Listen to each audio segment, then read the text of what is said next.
Hi guys, SBI నుండి SBI ASHA scholarship 2026కి సంబంధించిన applications అయితే స్టార్ట్ అయ్యాయి. దీనికి eligibility and documents required and ఇంకా అప్లికేషన్ ప్రొసీజర్ అనేది ఈ వీడియోలో చూద్దాము. ముందుగా మీరు బ్రౌజర్ ఓపెన్ చేసి ఇక్కడ ఎస్బీఐ ఆశా స్కాలర్షిప్ 2026 అని సెర్చ్ చేస్తే ఇక్కడ మీరు ఎస్బీఐ ఆశా స్కాలర్షిప్.co.in ఉంది కదా, ఆ వెబ్సైట్ అయితే ఓపెన్ అవుతుంది.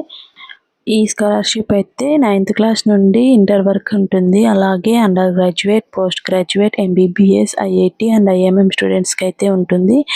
ఫస్ట్ వచ్చేసి మనము క్లాస్ 9 to 12 ఉంది కదా, అది క్లిక్ చేసి ఎలిజిబిలిటీ క్రైటీరియా అయితే చెక్ చేద్దాము. ఇక్కడ వచ్చి మనకు మినిమం పర్సంటేజ్ వచ్చి 75% ఉండాలి. ఒకవేళ అది సిజిపిఏలో తీసుకుంటే 7.5 సిజిపిఏ ఉండాలి.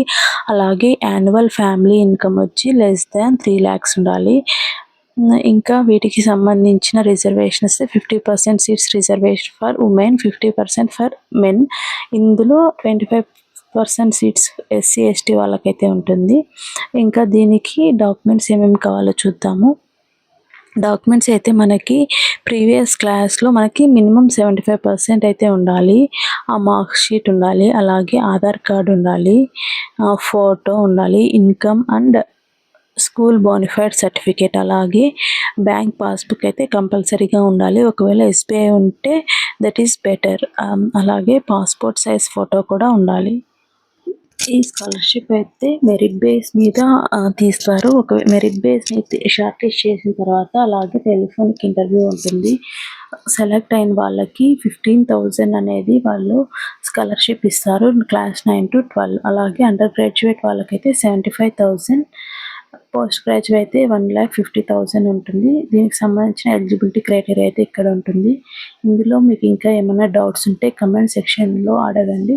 నెక్స్ట్ అయితే మనము అప్లికేషన్ ప్రాసెస్ ఎలా ఉంటుందో ఇక్కడ చూద్దాము. ఫస్ట్ ఇక్కడైతే అప్లై నౌ ఉంది కదా, పైన టాప్లో బ్లూ కలర్ ఐకాన్, అలా అక్కడ క్లిక్ చేస్తే మనకి అప్లికేషన్ అనేది లాగిన్ టు స్టార్ట్ అప్లికేషన్ ఉంటుంది. ఒకవేళ మీరు ఇంకా లాగిన్ క్రియేట్ చేయలేదంటే క్రియేట్ న్యూ అకౌంట్ ఉంటుంది. అలాగే లాగిన్ అయ్యాక లాగిన్ అయిన తర్వాత మీరైతే అప్లికేషన్ ఫామ్ అయితే ఫిల్ చేయాల్సి వస్తుంది.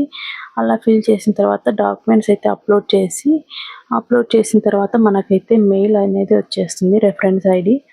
Next coming to documents required. ఇక్కడైతే మనకి ప్రీవియస్ ఇయర్ అకాడమిక్ రిజల్ట్, అలాగే identity proof, any identity proof like Aadhaar card and next income certificate. Coming to important dates, ఇదైతే 22nd July అయితే స్టార్ట్ అయింది అండ్ ఎండింగ్ September 4th.